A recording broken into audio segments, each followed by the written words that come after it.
The Gulf War. A flashpoint in the desert, the year is 1990, a year that would mark a significant turning point in global history. The Cold War is over, bringing an end to decades of tension between the superpowers.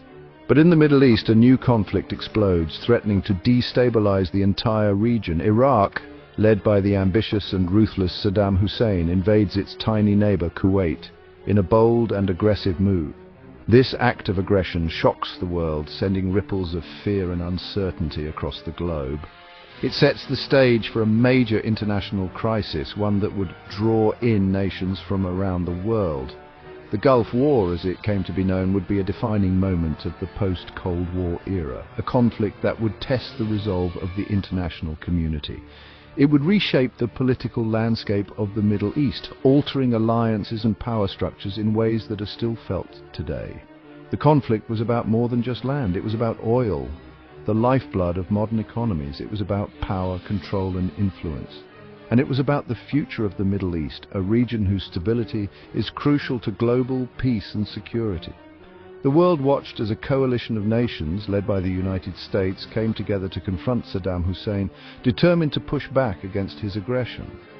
The Gulf War was a major test for the international community, a test of unity, resolve, and the willingness to stand up against tyranny.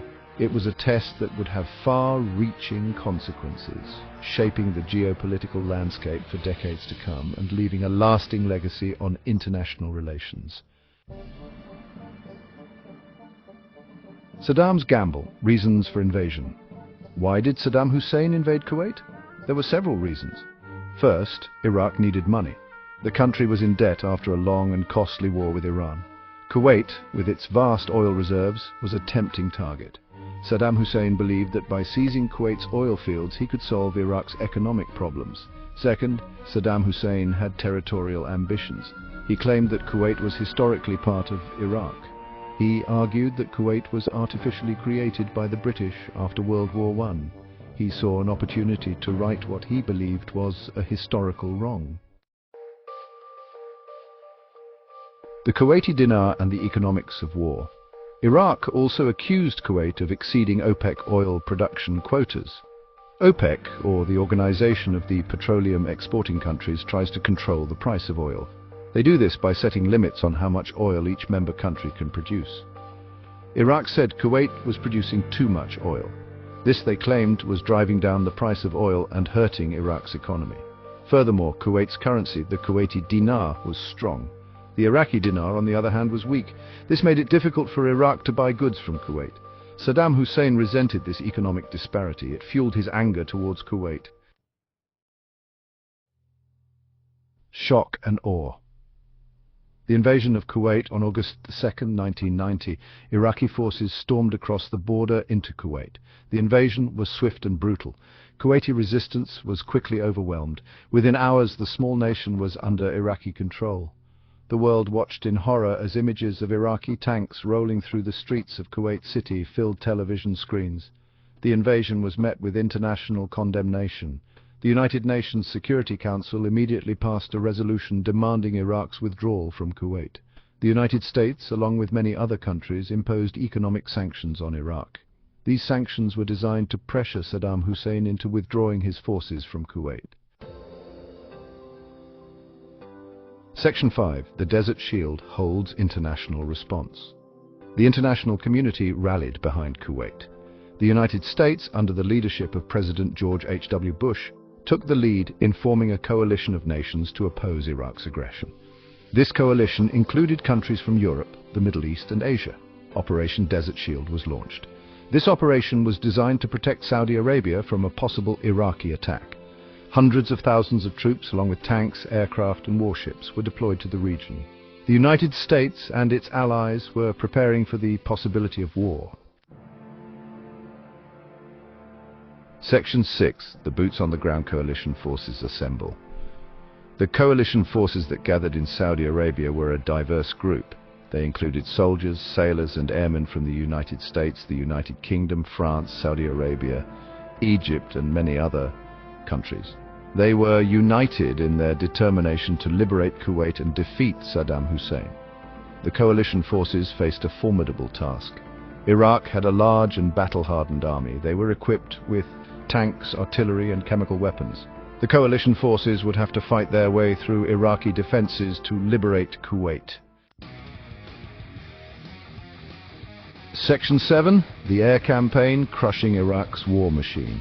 On January 17, 1991, Operation Desert Storm began with a massive air campaign. Coalition aircraft bombed Iraqi military targets throughout Kuwait and Iraq. The air campaign lasted for 6 weeks. It devastated the Iraqi military. Coalition aircraft attacked Iraqi command and control centers, communication networks and supply lines. They also targeted Iraqi airfields, destroying hundreds of Iraqi aircraft on the ground. The air campaign was a decisive factor in the coalition's victory. It crippled the Iraqi military and paved the way for the ground invasion. Section 8. The Ground War Liberation and Iraqi Defeat. On February 24, 1991, the ground war began.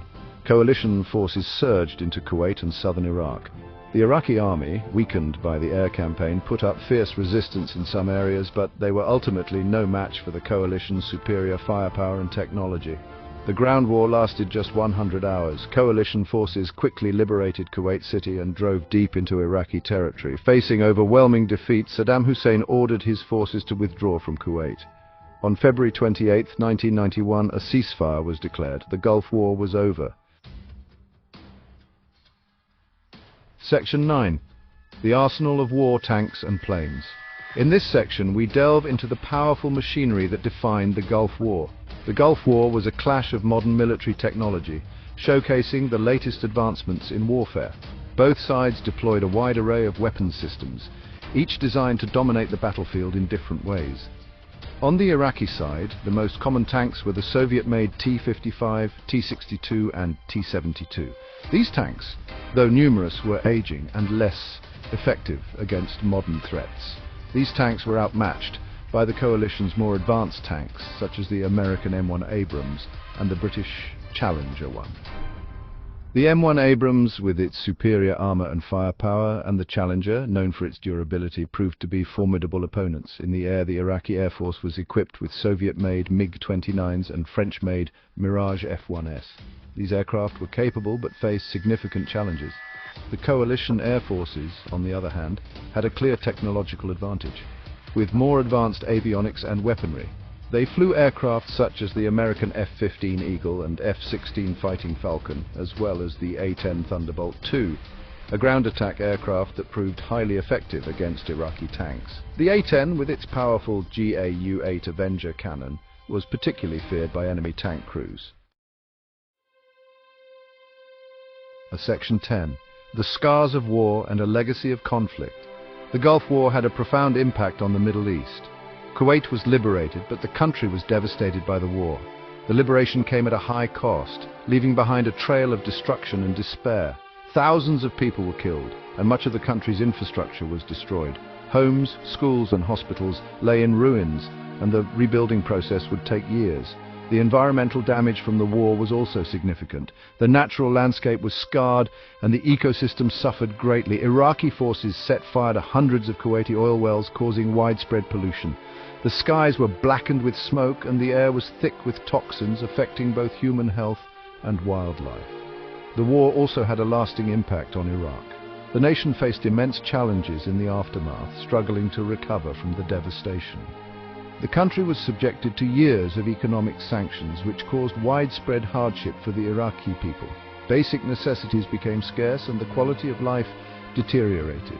Saddam Hussein remained in power, but his regime was weakened by the war. The internal strife and external pressures made his hold on the country more tenuous.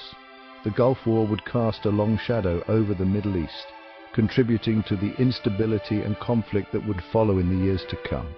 The legacy of the war influenced regional politics, alliances, and the socio-economic landscape, shaping the future of the Middle East in profound ways.